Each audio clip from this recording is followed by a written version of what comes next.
This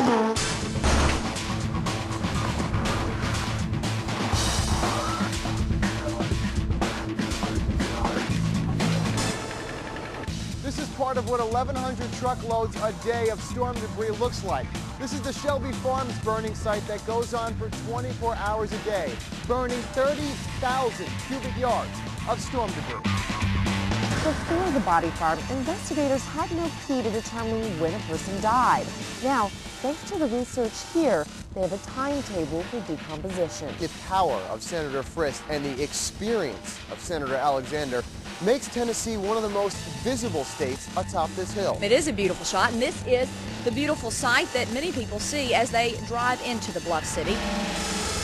Given the terrain out here and the conditions of these tracks and the history of problems with this stretch of track, federal investigators not from Atlanta but from the head office in Washington will be tackling every angle. Amazing Lakers, get ready. Ballers, get ready. Rebound! There were so many other potential viable suspects in this case that were more realistic. I want to give my mom and some of the other moms an opportunity to travel around the world. If I talked to her, it seemed like I was bugging her kind of thing. She was just real frantic, like she was nervous about something, like she was trying to get away.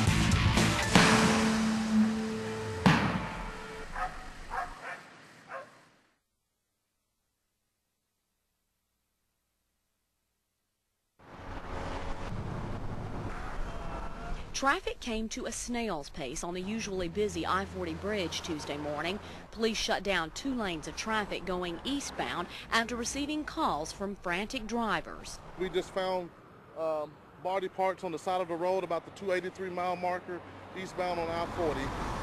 That's when what was first thought to be the scene of an accident turned into a homicide scene. At this time, it's undetermined whether the body was thrown out or was hit by a truck or maybe even a car at this time.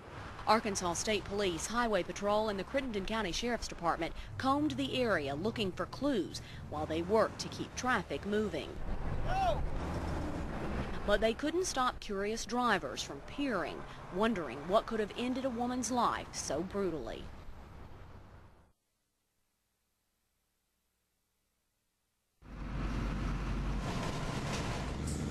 It's picked up off the streets and hauled to one of 4 burn sites around the city where it all disappears into the thick summer air. It's called an air curtain destructor. It's meant to just burn it up. And because of these machines in the city's arsenal, the projected 1 million cubic yards of storm debris is being completely incinerated. Versus open burning. So that cuts down the ash. Cuts down the ash, cuts down on the smoke. In fact, the machines get these burning pits up to an incredible 3,600 degrees, which won't leave much on the ground or in the air. This is part of what 1,100 truckloads a day of storm debris looks like. This is the Shelby Farms burning site that goes on for 24 hours a day, burning 30,000 cubic yards of storm debris. Times that roughly by 4, and the city is looking at some impressive progress. Now we can operate the burn pits 24 hours a day, and as a result of that, within 30 days after we pick up the last load of debris, we should be finished burning. And the city thanks these intense flame-throwing machines for the very rapid and surprisingly clean burn. FEMA has been very impressed with our organization and the speed at which we have demanded that the debris be cleaned up.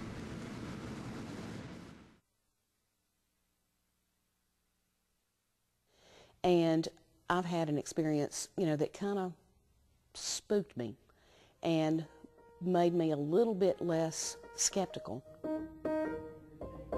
By trade, Lynn Nelson has a vivid imagination. As a director and an actress at the Lyric Theater in Tupelo, Mississippi, she works late nights helping to bring magic to the stage.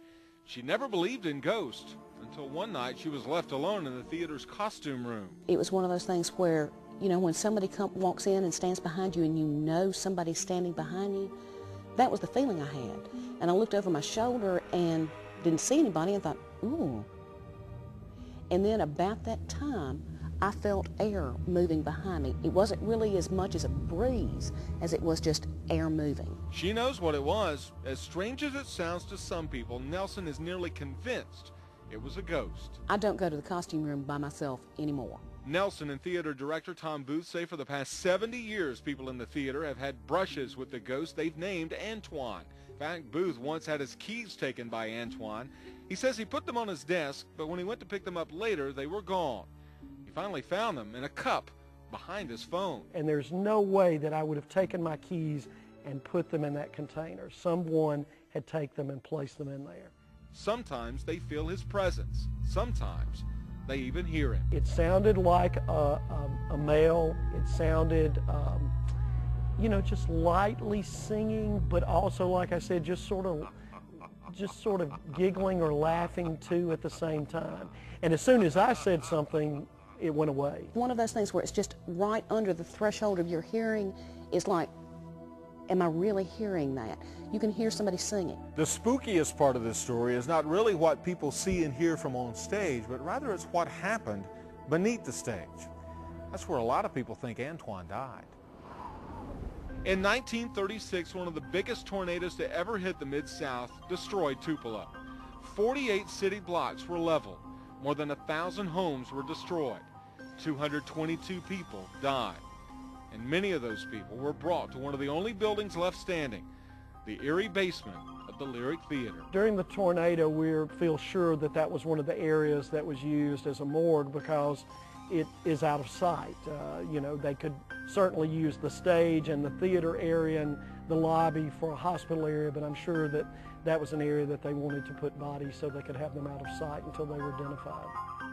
Holes in the wall of the basement allowed workers to store some bodies under the floor. That is where some believe Antoine's spirit left his body and decided to stay. And I've also talked to people who have seen him in the booth. These days, actors rehearsing their scenes say the form of a man can sometimes be seen looking toward the stage. But when they adjust their eyes to get a better look, the man is gone. As for the basement, it's hard to find someone who wants to go there alone. It's like going to a scary movie. People want to go down there and they sort of hope that they'll see something or hear something.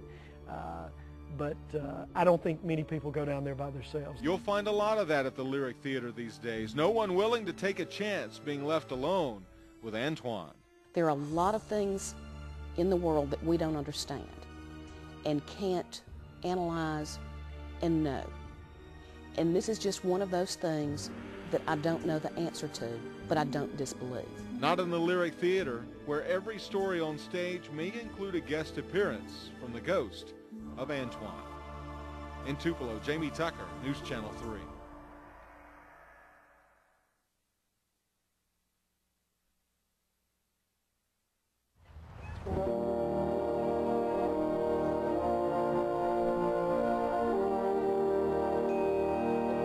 Take time to remember the millions that have died in service to this country to protect our rights and to give us the way of life that we have today. To me, it's probably one of the most important days of the year. Would you all please join me in taking a moment of silent prayer?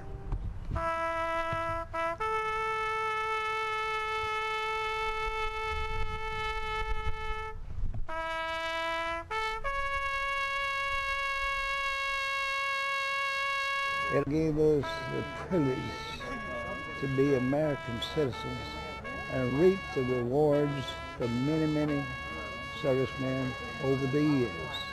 That's the biggest thing.